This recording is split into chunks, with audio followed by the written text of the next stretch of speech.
אתה מנהיג ייחודי, ויש לך זיקה למדינת ישראל ייחודית, אבל באמת מה שפחות מכירים, וציין זאת היושב ראש, זה כישרון הציור שלך. ציירת בעצמך, נתת לי ספר של הציורים שלך, הסתכלתי בזה, זה לא יאומן. איך יש לך את הזמן והיכולת, אני לא יודע, אולי בישיבות פרלמנט ארוכות, אבל הוא לא מצייר רק, he paints, עם שילוב של צבעים שקשה להאמין. זה איזה משהו שפורץ מתוכך. ואתה גם הוראת לצבוע בתים ישנים בטירנה בצבעים מריבים. יש כאן רעיון, אנחנו נבחן את זה, אבל לא בירושלים, אנחנו שומרים על אבן ירושלמית. אבל זה רעיון. יכול להיות שנגייס אותך לאיזה עבודה זמנית. תעזור לנו גם כן. אני סבור שישנם כמה קווים משיקים בין מדינאות לציור.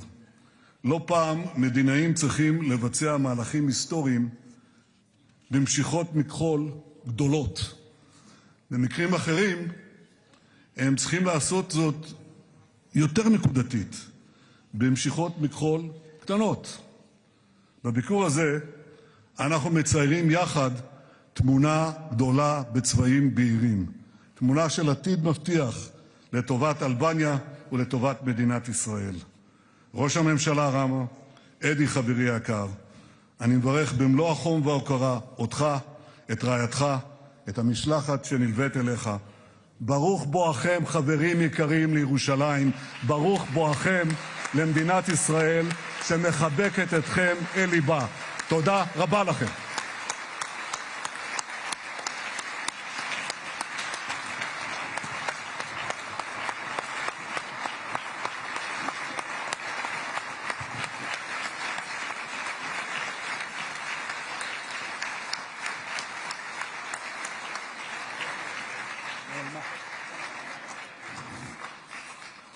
תודה לראש הממשלה, ואני מתכבד כעת להזמין את ראש האופוזיציה, חבר הכנסת יאיר לפיד, לשאת דברים. בבקשה.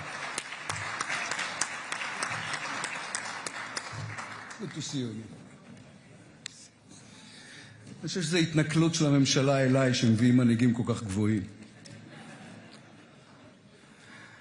לפני כל דבר אחר אני מצטרף לדברי יושב ראש הכנסת וראש הממשלה לגבי הגיבור שלנו, רן גבילי, זכרו לברכה, ברוך פודה ומשיב, ואנחנו שולחים מפה למשפחתו חיבוק גדול בשם כל חלקי הבית.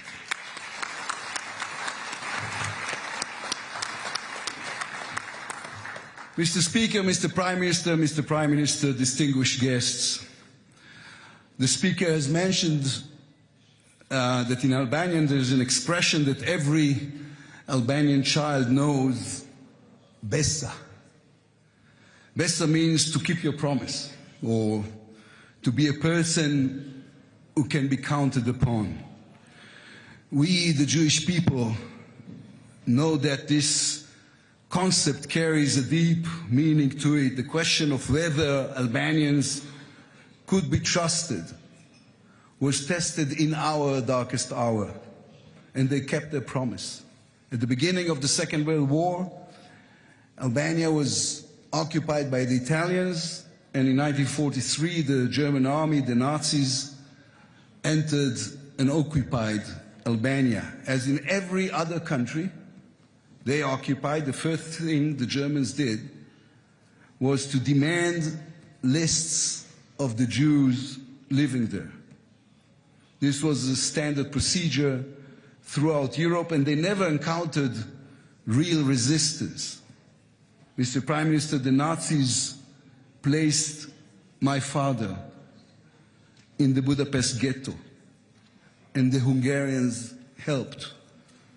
And my grandfather was murdered in Mauthausen concentration camp, and the Austrians helped.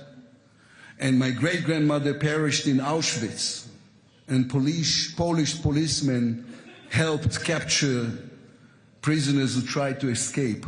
Only the Albanians said no.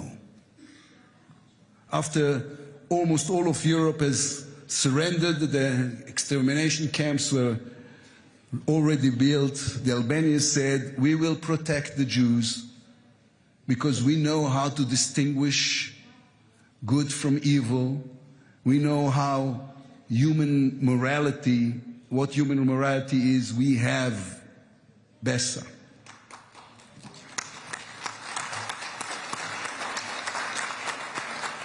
We owe you, Mr. Prime Minister, a debt of honor, and we will never forget it. This lesson of what moral commitment looks like when the world is falling apart returns to us today as the international order we have known for the past 80 years is unraveling almost at once. At the end of the Second World War, when the world was exposed to the horrors of the Holocaust, a new global order was created. Institutions like the United Nations, the International Court of Justice, the World Health Organization, the International Monetary Fund were established. International conventions were signed and international laws were created with one goal: to build a new, more just world in which individuals and nations would be committed to preventing such atrocities. It was a new human experiment, not perfect, not always stable or consistent, but it was the first time in history that most of humanity said to itself, never again. That global order is now collapsing before our eyes. At Davos last week, world leaders made clear again and again in different ways the same thing. The rules that have governed the world since the Second World War no longer exist. International institutions led by the United Nations have ceased to function. And Israel knows this better than anyone. The UN's treatment of Israel is the diplomatic equivalent of a psychotic episode. Israel makes up 0.1% of the world's population, yet accounts for more than 60% of UN condemnation resolutions over the past decade. In 2023, the year of Hamas's October 7th attack against Israel, after Israeli babies were burned alive, women were raped, peaceful civilians were killed, the UN General Assembly passed 15 resolutions against Israel, compared to only 8 against the rest of the world combined. This was not an exceptional year. Over the past 10 years, the General Assembly passed 187 resolutions against Israel and only 86 against the entire rest of the world. During this decade, far more people were killed in each of the wars, in Syria, in Yemen, in Ethiopia, in Myanmar, and then in the conflict between Israelis and Palestinians, yes, including the current war in Gaza. Yet the UN continued to vote obsessively against Israel. As the Prime Minister just mentioned, Iran has just committed one of the worst massacres of a state against its own civilians in modern history. We don't yet know the full extent of the killing. The numbers keeps increasing. The photos and images are horrifying. Yet the silence is deafening. Mr. Prime Minister, you and I both know that the UN will still condemn Israel more times than Iran this year as well. Or to be precise, they will again condemn the Jews. Under these circumstances, there is no point pretending that global justice still exists. Democratic states have understood that there is no sense in obeying rules when others ignore them with contempt. But this places us before what seems like an impossible dilemma. If there are no rules in the world, how are we supposed to act in order to protect and strengthen our national interests? The answer is simple. If there are no rules and no order, the only thing we have left is our values. In many ways, the answer to this new era is the Albanian model. In 1943, the world told Albania, there are no rules anymore. If you want to survive, you must surrender. And the Albanians answered, maybe there are no rules left, but we have our values. We believe in the sanctity of life. We believe that you cannot just murder innocent people. We believe in friendship. This is what must happen in the new world we are living in. The collapse of the rules should not lead to chaos, but rather to the creation of new partnerships with nations and people who share our values. We must be realistic. We must recognize that every country has its own interests. We must recognize the need to be strong and able to protect ourselves. Israel has always said that we will defend ourselves by ourselves, and that will never change. But the best way to advance those interests is not by isolating ourselves, but by extending a hand to countries with whom we share common values. In the face of changes in globalization and in the rules of global economy, if we want to build a strong local economy, then instead of global trade agreements, we must find partners with whom we can build economic ties. If we want to confront dangerous actors like Iran and prevent them from achieving regional hegemony, we must build regional security partnerships with those who oppose religious fanaticism and, like us, understand the dangers of radical Islam. And if we want to ensure the Jews around the world are protected, we must enlist governments and states that are willing to fight anti-Semitism and defend the Jewish communities living within their borders. Small, agile, unilateral agreements are the future of international cooperation. When I served as Prime Minister, we met back then. We formed the Negev Forum and the I2U2 initiative, models of international cooperation outside of the old global order. We saw what was coming and started to build the foundations. Instead of hoping that institutions like the United Nations, which has gone bankrupt, will fix the world, we must know how to build smaller, more agile partnerships directly connected to the challenges that concerns us. We must decide whom we trust and work with them efficiently and confidently. Such a partnership exists between us and Albania. We can deepen it, expand it, and make it serve not only the interests of our two countries, but also our shared values and our shared belief in the human spirit in a relationship founded on Bessa. Thank you very much. Thank you, sir.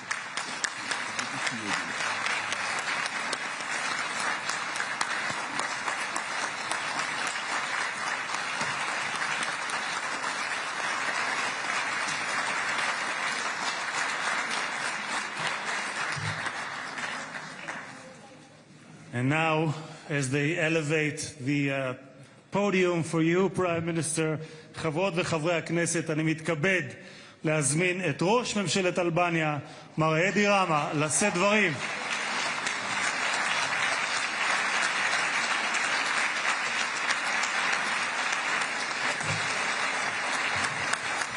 Thank you. Thank you. Thank you.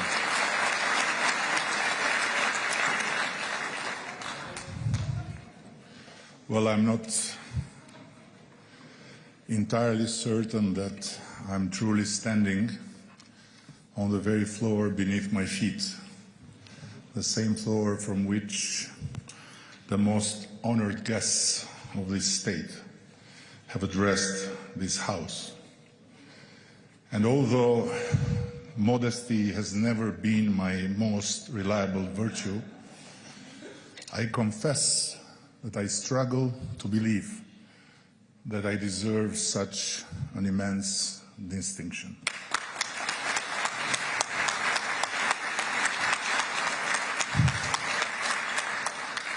But I am quite sure that Albania, which I represent with pride, and the people of my nation, who stood, as few others did, for the Jewish people, truly deserve every respect from the State of Israel. And so did the highly distinguished Presidential Medal of Honor that His Excellency President Herzog, a noble and faithful friend of Albania, bestowed on me. Peace and the mercy of God Almighty be upon you, and may peace be for us all, God willing. These were the words with which a human lighthouse of courage and reconciliation, a leader whose life and death were shaped by the relentless pursuit of peace, President Anwar Sadat of Egypt, may his memory be blessed, opened his historic address to the Knesset from this very place.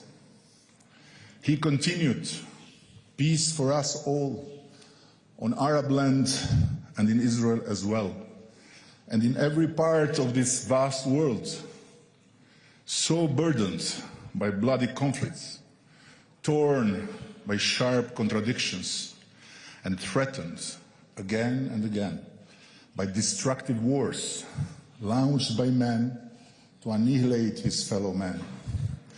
For amid the ruins of what humanity has built and the remains of its victims, there emerges neither victor nor vanquished. The only vanquished is man, God's most sublime creation. Words spoken under this roof, drawn from the heart of a general raised in wars who, after waging his own, stunned the world by leading his country toward a peace agreement with Israel.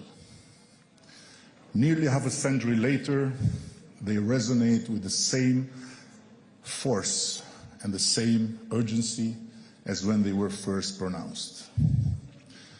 Honorable Mr. Speaker, Mr. Prime Minister, Mr. Lapid, ladies and gentlemen of the Knesset, I could not find better words with which to begin my own address and to steady my breath against the very real emotion I knew I would feel in this very special place. And if Mossad had not yet informed you, I can inform you that my knees are trembling.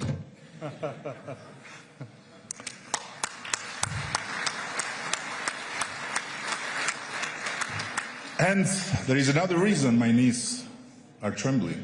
I knew it. To be fully sincere with you, I also knew that speaking here would feel like a speech delivery exam, having to deliver it in front of one of the top 5 speakers in the world, at least in my own chart, Prime Minister Netanyahu.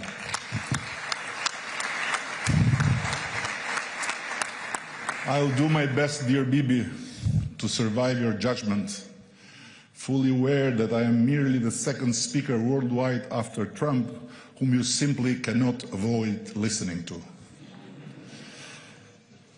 Allow me now, with a possibly calmer breath, to extend to the Speaker of this House my highest appreciation for his meaningful words, to the Prime Minister and the Leader of the Opposition, my deepest respect and my most heartfelt thanks for the generous words they shared about Albania and about myself, and to this House, my very profound gratitude for welcoming me here today.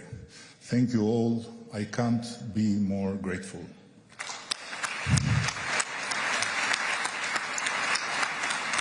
And returning to my speech and to my choice to introduce myself through the words of a great Arab leader, allow me to add something personal, because I have learned that among Jews, everything becomes personal, and rather quickly. I'm not Muslim. My better half is Muslim. I'm Catholic. Our two older children from earlier chapters of our lives are Christian Orthodox.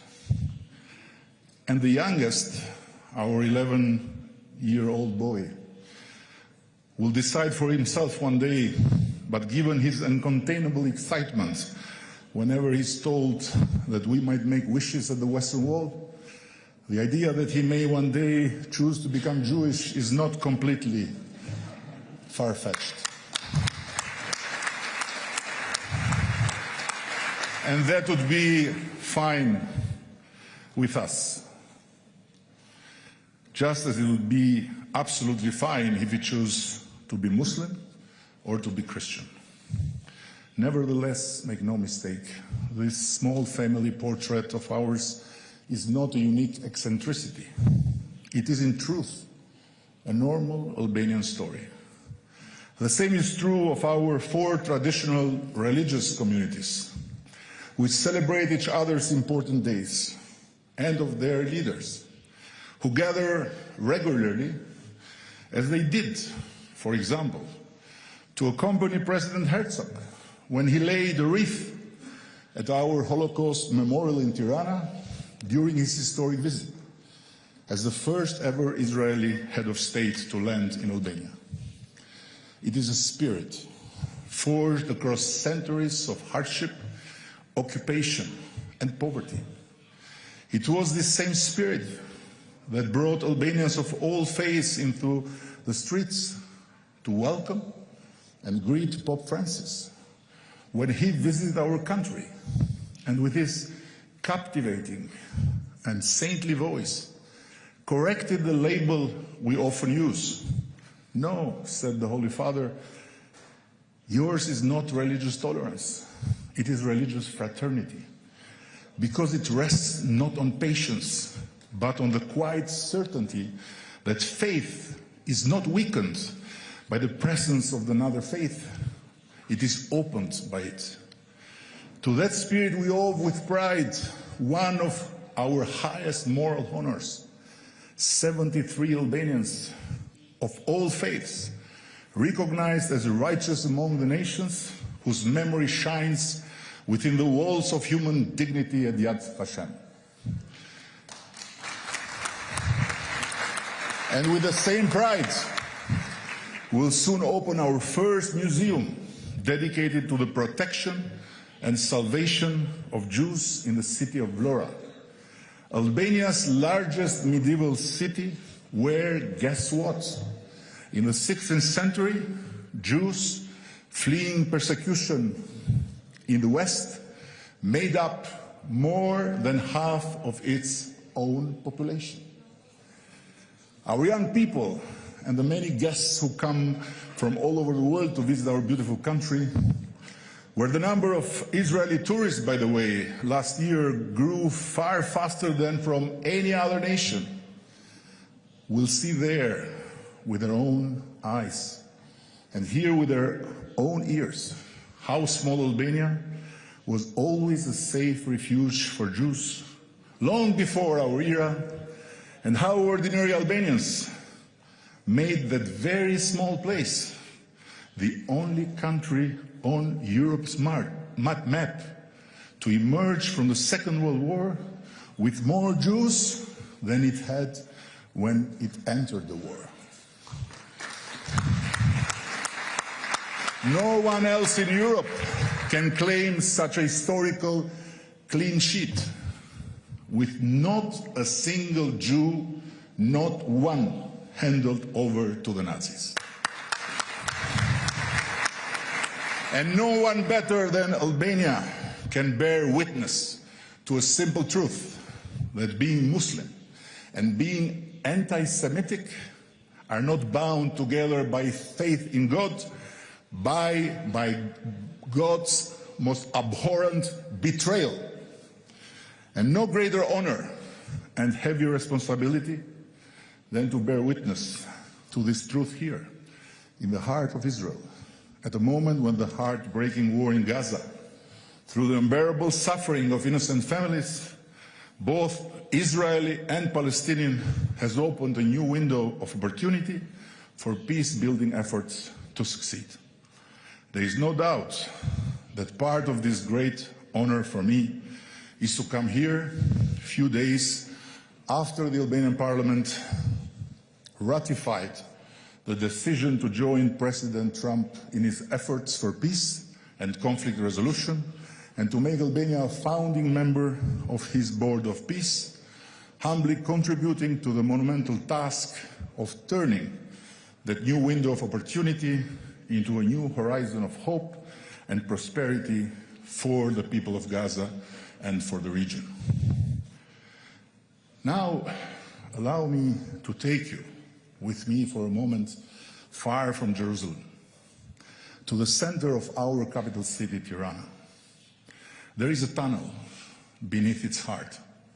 It was built to torture the so-called enemies of the people and ultimately to withstand an attack from the United States or the Soviet Union, a paranoia poured into concrete by a regime that feared every light of freedom and held its own people hostage in an open-air prison.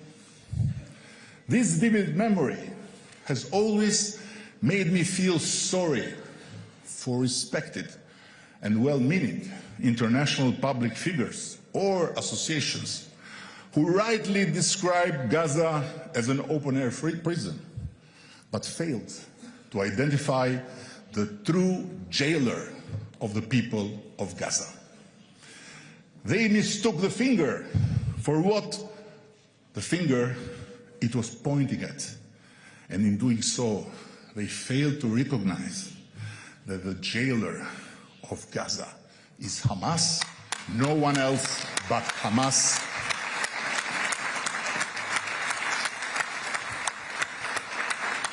Its ideology of terror against its own people first and foremost, and toward the Jewish nation.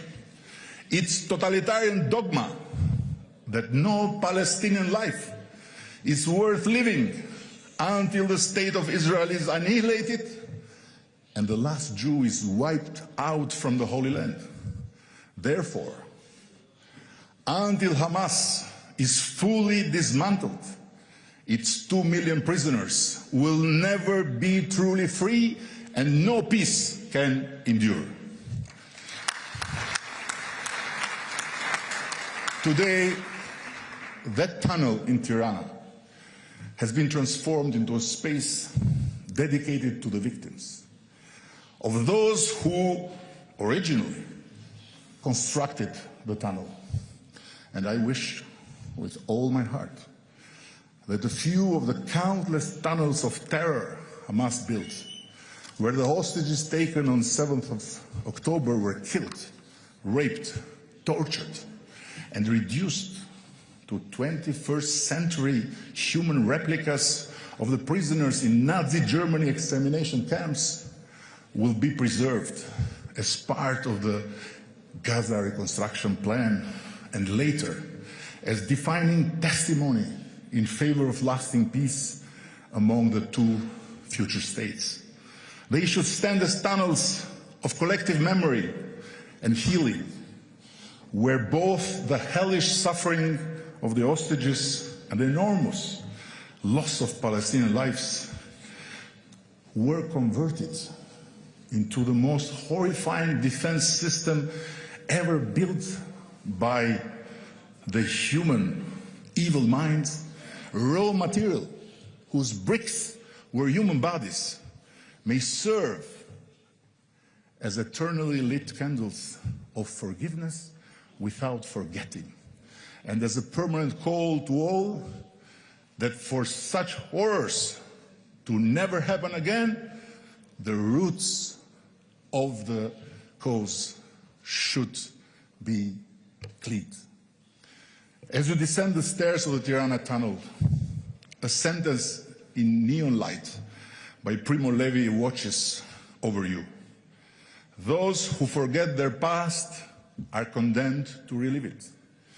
We engraved this very familiar name in light on the wall, and I invoke him here not to create any impossible parallel between the industrial extermination of the Jewish people, an unparalleled crime in the history of humanity, and the tragic suffering inflicted by our brutal communist regime on countless innocent Albanians branded enemies of the people.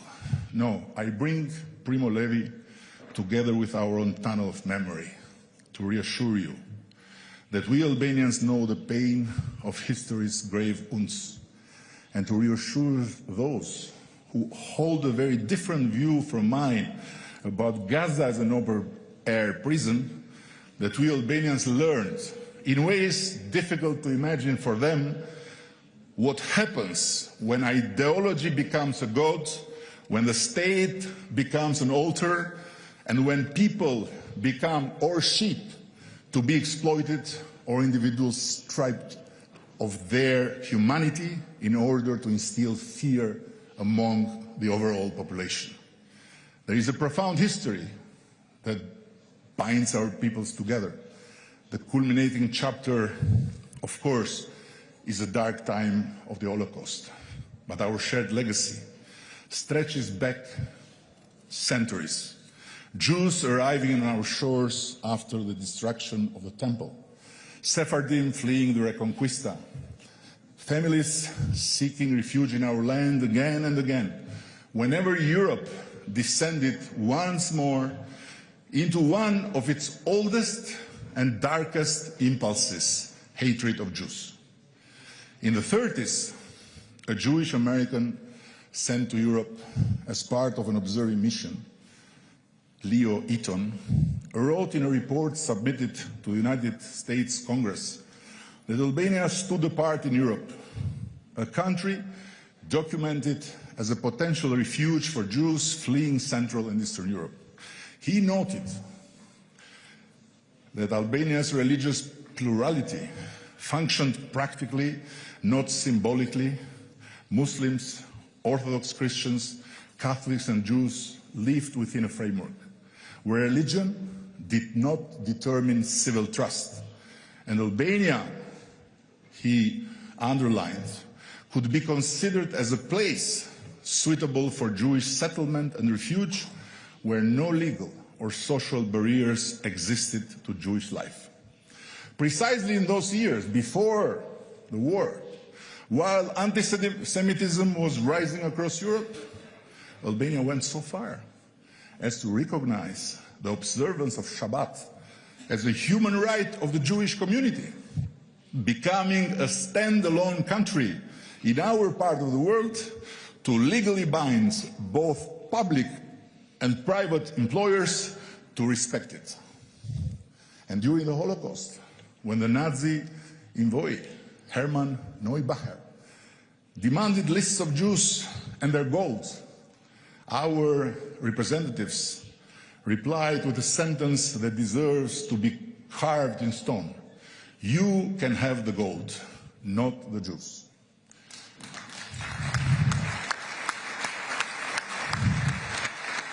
The gold was theirs to take. The Jews were ours to protect. That is not legend. That is Albania, where Jews were not hidden from society, but they were hidden by society. And if you want the explanation of this miracle, you do not need a political theory or a rabbi.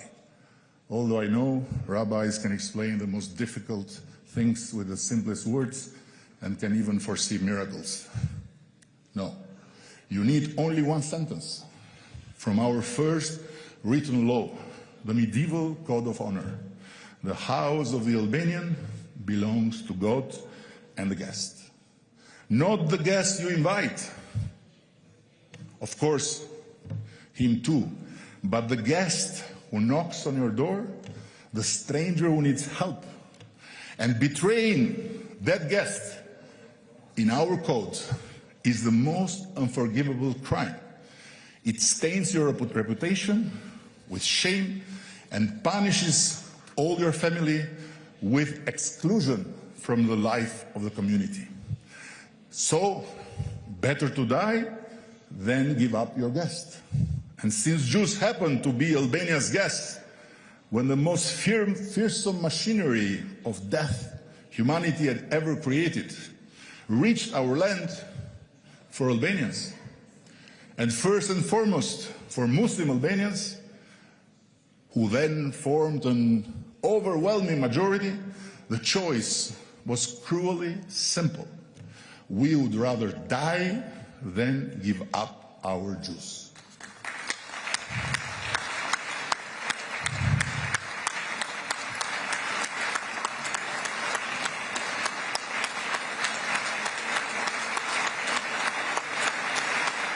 Thank you.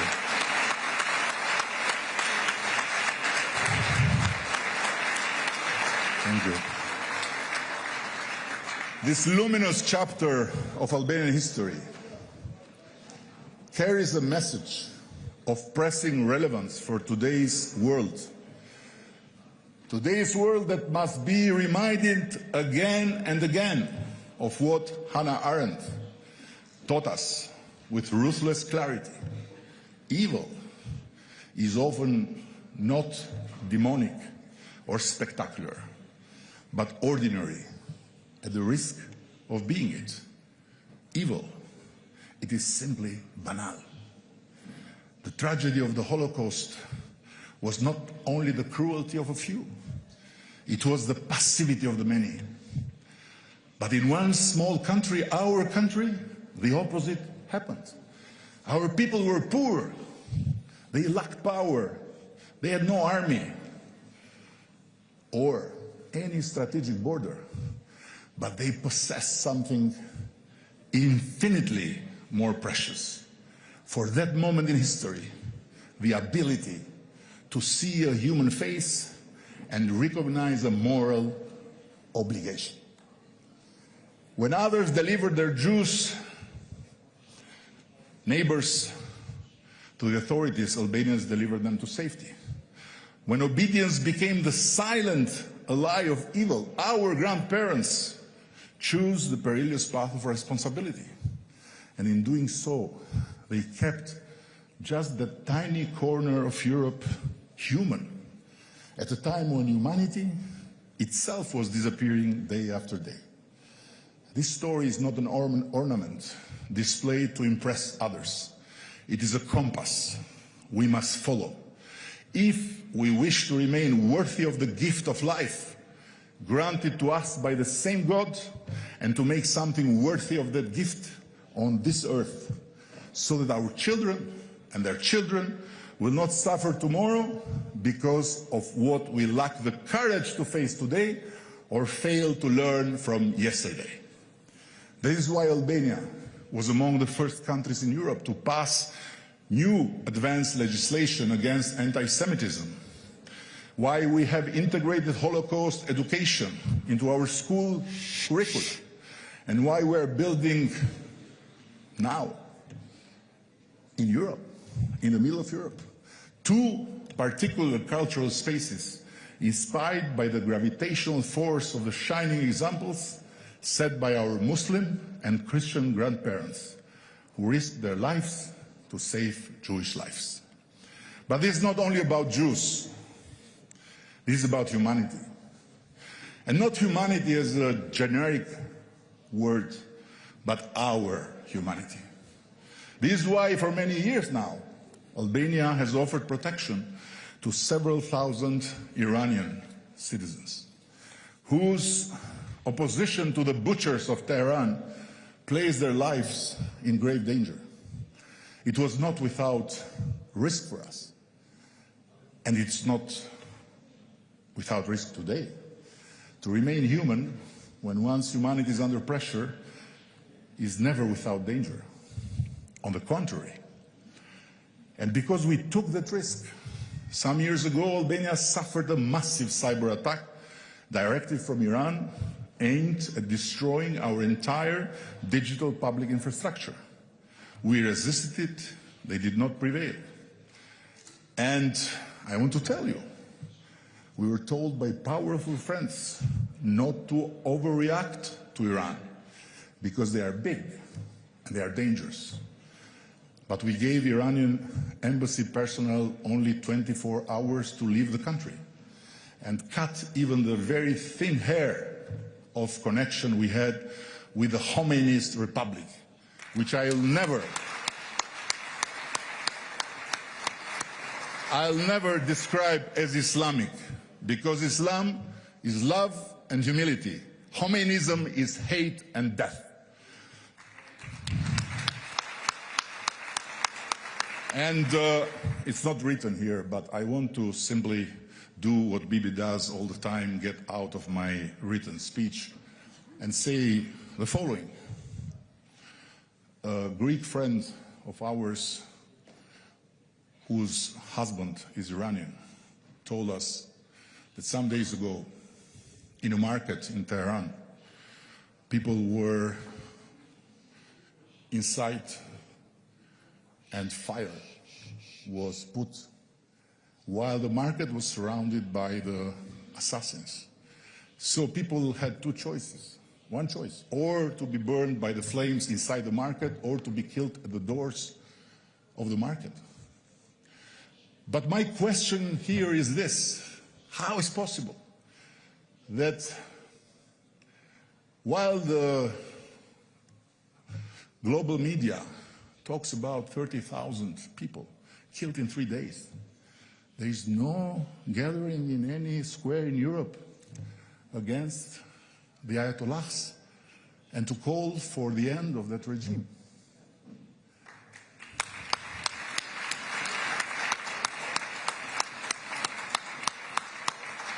It's a question, but it's not for you to answer, of course. You know the answer. And as we offered protection to those targeted by the mullahs of Tehran, Albania also became a sanctuary for several other thousand people targeted by the mullahs of Kabul during the chaos created by the disorderly withdrawal of coalition forces from Afghanistan, when many others, larger and wealthier, turned their back after having been there, after having promised to those people freedom, democracy, rights for all, and after having had them wash their cars, drive their cars, clean their houses, they just disappeared. Perhaps because the best and the brightest of Kabul society were not white enough or were too Muslim for them. But we were blessed to engage in the most extraordinary network of solidarity I've ever seen. Finance, logistics, connections were assembled overseas like a hurricane. And it was not the US government that organized it. It was American citizens from every walk of life and from across political divides who mobilized their humanity to save lives through an astonishing chain of hands, forming a triangle between the United States, Albania, and Qatar, where the Qatari foreign minister at the time, today's Prime Minister Mohammed bin Abdulrahman, became a kind of control tower of hope and turned Doha Airport into an escape route toward life for thousands of people who were welcomed with compassion to Albania. Let me assure you that I'm not here, God forbid, to lecture anyone. Not only because small countries like mine do not lecture but are lectured all the time, but also because I believe that those who lecture Israel from afar run a very serious risk of being not simply unfair, but being fundamentally unjust. Nevertheless, I strongly believe that seeking peace is never about how bad or unreliable the other side has been, but about how faithful one chooses to remain to one's own values. The stunning peace agreement between Israel and the UAE, in which a one-of-a-kind world leader such as Sheikh Mohammed bin Zayed broke with long ages of conflict and destruction and taught the world by example that if we remember that God is on our side, but also on the other side, and we are brave enough to realize that under heaven's eye, we are all on the same side of peace, then peace is not merely a possible path toward the future. It is the only possible avenue of the future. More than that, I firmly believe that what makes this new window of opportunity unique is the Florence moment of the Middle East. What is happening in your neighborhood resembles, in my eyes, what occurred in Europe when visionary leadership, inspired by modernity and beauty, turned Florence into the cradle of the Renaissance. Israel is no longer alone in seeking transformation, innovation, and global leadership for the future in this part of the world. From the streets of Riyadh to the green oasis of Abu Dhabi and the vibrant waterfronts of Doha, one can feel a mesmerizing wind of change that has little to do with the old caricature of the gilded spectacle in the desert. Saudi Arabia, under its driven and visionary young leader, whose traits recall Lorenzo the Magnificent of Florence, is changing at breathtaking speed. The UAE has placed itself at the forefront of global leadership on the green agenda and social responsibility beyond borders, beyond languages, beyond color of skin. While Qatar, led for over a decade by its young and far-sighted Emir, Sheikh Tamim bin Hamad Al Thani, has made an extraordinary leap onto the world stage. And thanks also to a role model woman, his sister, Sheikha Mayasa, is becoming a major laboratory for next generation of urban and lifestyle transformation. Today's common denominator among your Arab neighbors is a drive to modernize in every direction and to beautify at every step. And together, frankly, they are making Europe's old and marvelous playground look suddenly grim and dim.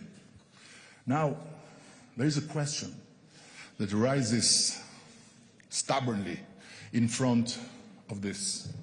How can possibly this extraordinary story of a bright future being written with unleashed power of hopes and dream in the desert coexist with the great open wound of conflict that has inflicted such prolonged suffering and destruction?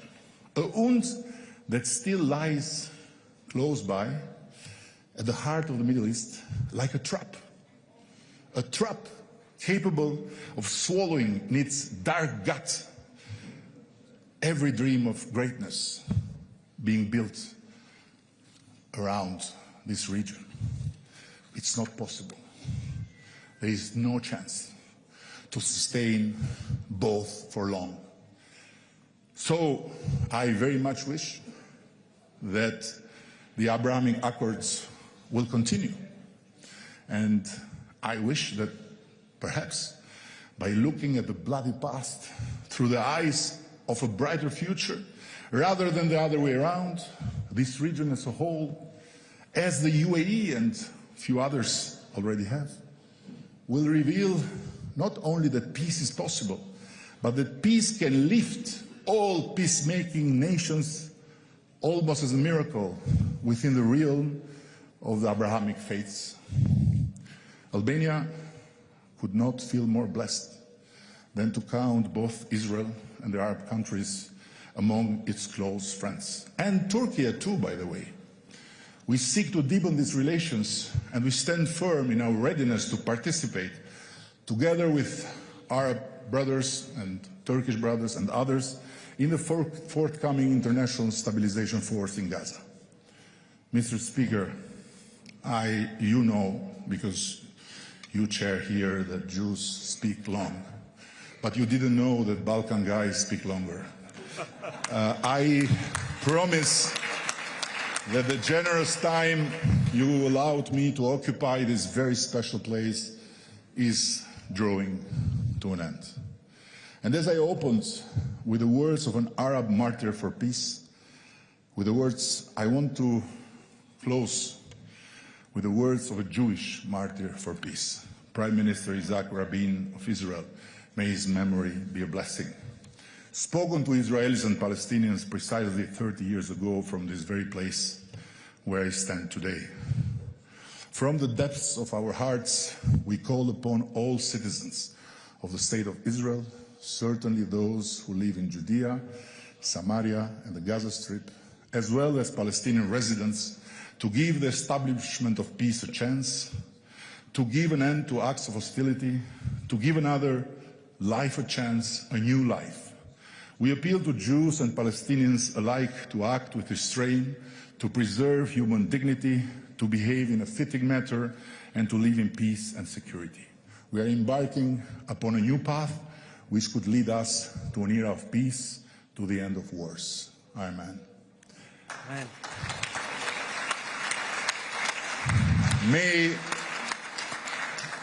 May the memory of those who perished be a blessing. May the courage of those who refuse to comply remain a compass. May the state of Israel flourish and be safe for eternity. May Palestinians be free and live with dignity in their own state.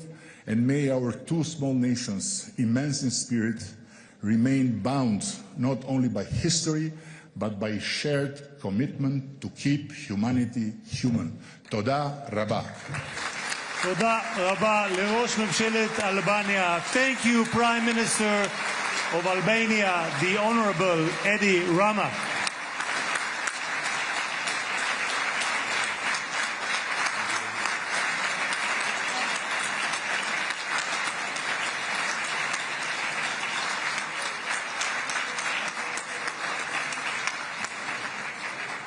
כבוד יושב ראש הכנסת וכבוד ראש ממשלת אלבניה.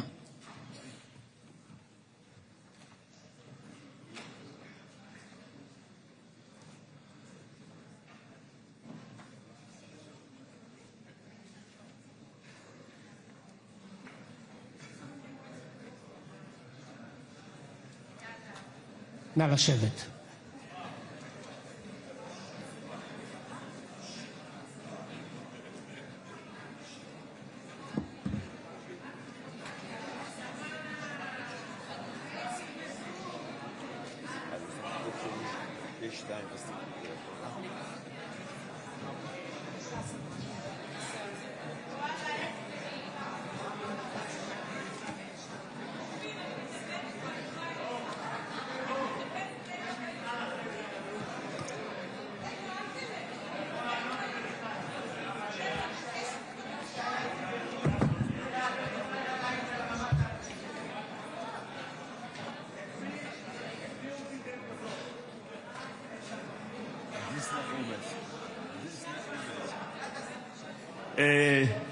אנחנו ממשיכים בסדר היום. תודה רבה לכולם. אני מבקש לשבת. חברות וחברי הכנסת, אנו ממשיכים בסדר היום. הודעה למזכיר הכנסת, בבקשה. תודה. ברשות יושב ראש הישיבה אני מתכבד להודיעכם כי הונחו היום על שולחן הכנסת הצעות חוק לדיון מוקדם, החל מהצעת חוק שמספרה פ/6484/25 ועד להצעת חוק שמספרה פ/6515/25. עוד הונחו לקריאה שנייה ולקריאה שלישית מטעם הממשלה הצעת חוק לתיקון ולהארכת תוקפן של תקנות שעת חירום חרבות ברזל (הארכת מעצר לחשוד בעבירת ביטחון) (תיקון מס' 8), התשפ"ו 2026, וכן הצעת חוק לתיקון ולהארכת תוקפן של תקנות שעת חירום חרבות ברזל (פגישה עם עורך דין של עצור בעבירת ביטחון) (תיקון מס' 7), התשפ"ו 2026, שהחזירה ועדת החוקה, חוק ומשפט. כמו כן, הונחו על שולחן הכנסת לקריאה ראשונה מטעם הכנסת הצעת חוק זכויות הסטודנט (תיקון מס' 11), תנאים והגבלות להפסקת לימודים של סטודנט המשרת במילואים והרחבת תחולה, התשפ"ו 2026, של חבר הכנסת מיכאל מרדכי ביטון, והצעת חוק עובדים זרים (תיקון מס' 25), חובת בדיקה של רישיון עובד זר, התשפ"ו 2026, של חברי הכנסת אליהו רביבו, יבגני סובה וקבוצת חברי כנסת. כמו כן, הונח על שולחן הכנסת לוח תיקונים להצעת חוק משפחות חיילים שנספו במערכה, תגמולים ושיקום, תיקון מס' 47, התשפ"ו 2026. בנוסף, הונח על שולחן הכנסת הסכם מסגרת לשיתוף פעולה כללי בין ממשלת מדינת ישראל לממשלת הרפובליקה של דרום סודאן. עוד הונח על שולחן הכנסת תשובות שר החינוך למסקנות הוועדות הבאות. מסקנות ועדת החינוך, התרבות והספורט בעקבות דיון מהיר בנושא הנגשת מסגרות החינוך לסטודנטים עם נכויות שקופות לאור אתגרי התקופה והמלחמה, של חברי הכנסת מיכל מרים וולדיגר, משה טור פז ויבגני סובה, וכן מסקנות הוועדה המיוחדת לזכויות הילד בעקבות דיון מהיר בנושא היעדר מדיניות ונהלים במערכת החינוך לטיפול בילדים החיים לצד הורי הלום קרב או נכה צה"ל, של חברי הכנסת מיכאל מרדכי ביטון, יצחק קרויזר, עופר כסיף, שרון ניר, אביחי אברהם בוארון ומאיר כהן. לבסוף אודיעכם כי הונחו על שולחן הכנסת מסקנות ועדת הכלכלה בעקבות דיון מהיר בנושא אי יישום החלטת הממשלה בעניין התחרות בתחבורה ציבורית, של חברי הכנסת יעקב אשר, יוראי להב הרצנו, עופר כסיף, ואליד אלהואשלה ויבגני סובה. תודה. תודה רבה, אדוני. אם כן, הנושא הבא על סדר-היום, הצעות להבעת אי-אמון בממשלה. אני מזמין את חברת הכנסת מירב בן ארי לנמק את ההצעה מטעם סיעת יש עתיד. בבקשה, גברתי, ומהרגע שתתחילי לדבר 10 דקות לרשותך. תודה רבה, אדוני היושב בראש, כנסת נכבדה. לפני שאתחיל את האי-אמון שלי, אני דבר ראשון כמובן רוצה להתייחס לשובו של גיבור ישראל רן גבילי, זיכרונו לברכה, שחזר היום לקבורה במדינת ישראל, המדינה שכל כך אהב ונלחם למענה. מי השר? הנה הוא נכנס. אני רוצה להגיד כמה מילים על רני. לפני הכל, רני גבילי חלם להיות לוחם ושוטר כבר מגיל צעיר. הוא התגייס כחייל לגולני ונפצע במהלך השירות שלו בתאונת אימונים ושבר את עצם הירך. הרופאים אמרו למשפחתו שעליו להשלים עם כך שלעולם לא יוכל לחזור להילחם, אבל רני סירב לקבל את זה, וכשהתעורר מהניתוח אמר לרופא, תוך 4 חודשים אני חוזר למקום שממנו הפסקתי, והוא אכן חזר. לאחר השחרור שלו רני גויס ליס"מ. זה ממש מפריע לי, מאיר. אני מדברת על רני גבילי. מי שלא מתאים לו שיצא החוצה. אני מבקש. מה זה הדבר הזה? תעצור לי את הזמן. אתה יכול לעצור לי את הזמן אבל? כן, אני אעצור לך את הזמן. זה לא מתאים. השר קיש וגואטה וכל האנשים שם, שקט, זה מפריע, ומדברים על החלל שהחזרנו. בבקשה, נוסיף לך עוד דקה. תודה רבה.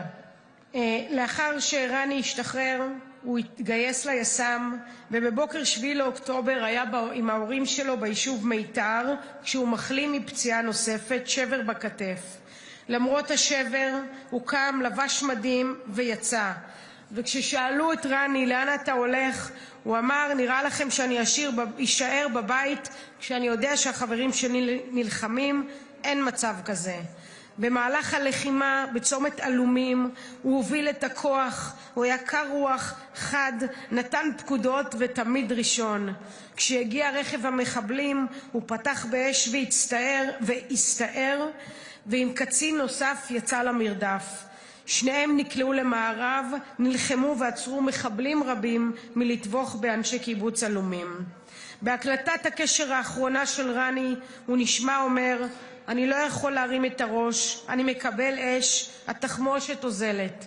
בשעה 10:39 התקבל ממנו הקשר האחרון. לאחר 117 ימים הודיעו להוריו שרני אינו בין החיים. חברים שלו מספרים על גיבור, לוחם עז, אח גדול ונכס לאומי. רני היה הראשון לצאת מהבית ב7 לאוקטובר כדי להגן ולהציל את אזרחי המדינה. הוא נפל כלוחם, והיום הוא שב לישראל כשם סמל של גבורה, אחריות וערבות הדדית. כמו שאימא שלו אמרה, הראשון לצאת, האחרון לחזור. בשמי, בשם כל הכנסת, אני שולחת תנחומים למשפחה שלו, להורים איציק וטלי, ולאחים עמרי ושירה. יהיה זכרו של רני ברוך.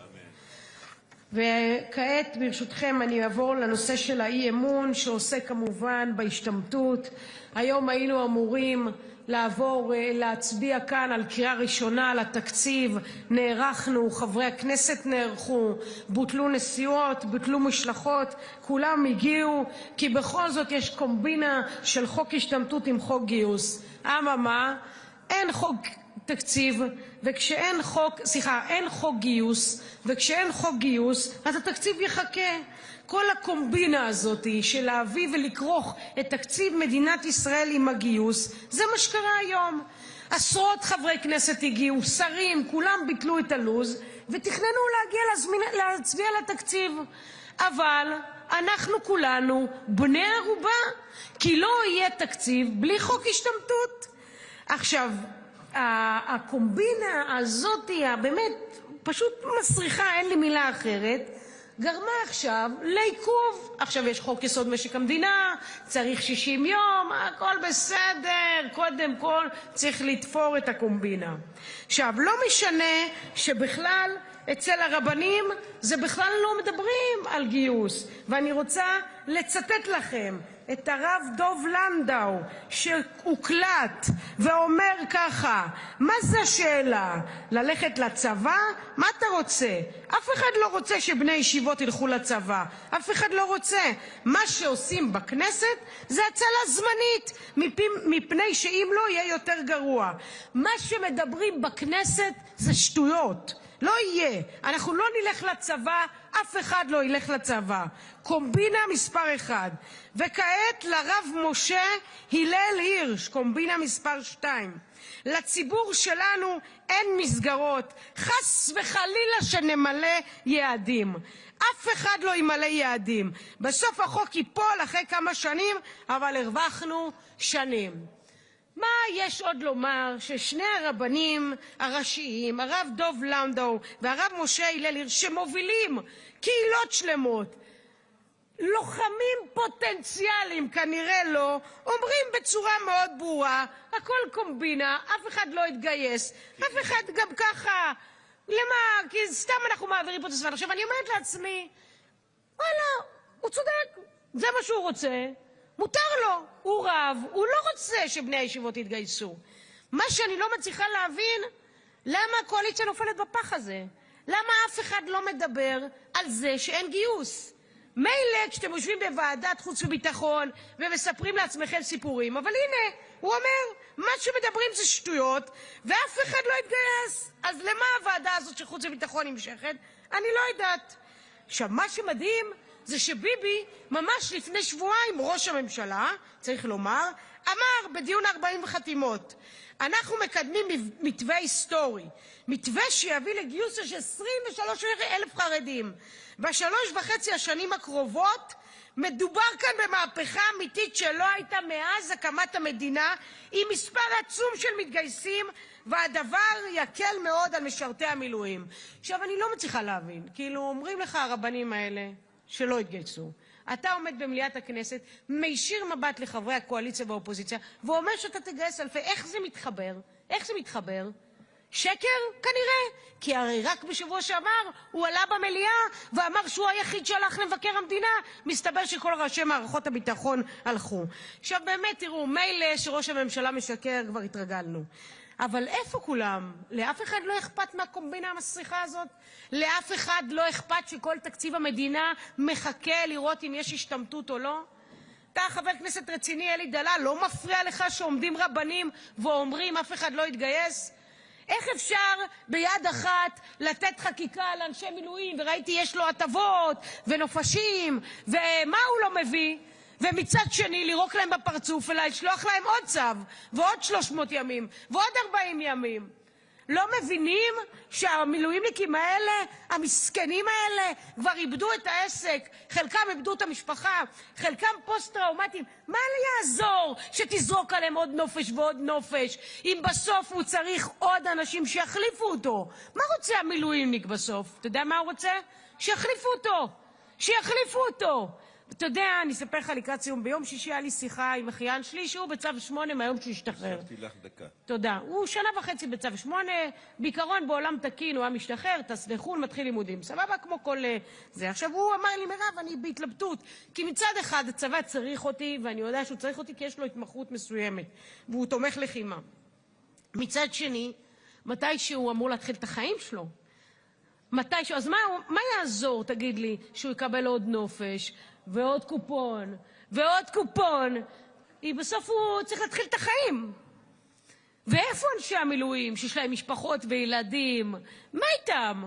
איך אפשר באמת להמשיך ולירוק בפרצוף של אנשי המילואים ולקדם כאן השתמטות, כשהרבנים בעצמם אומרים, ובזה אני מסיימת, אומרים בעצמם שמה שאומרים בכנסת זה שטויות ושאף אחד לא יתגייס. והעובדה שאתם שותקים ואף אחד מכם לא אומר, עובדים עלינו בעיניים, באמת, אני לא יודעת מה עוד צריך לקרות כדי שתבינו שבחוק הזה אף אחד, אבל אף אחד לא יתגייס, ואותם אנשי מילואים ימשיכו לשאת בנטל בשביל כולנו. תודה רבה.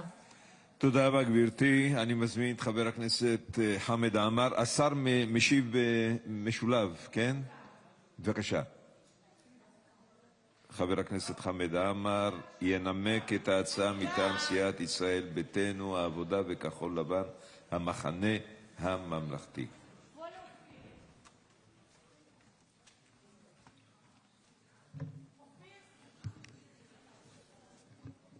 כבוד היושב-ראש,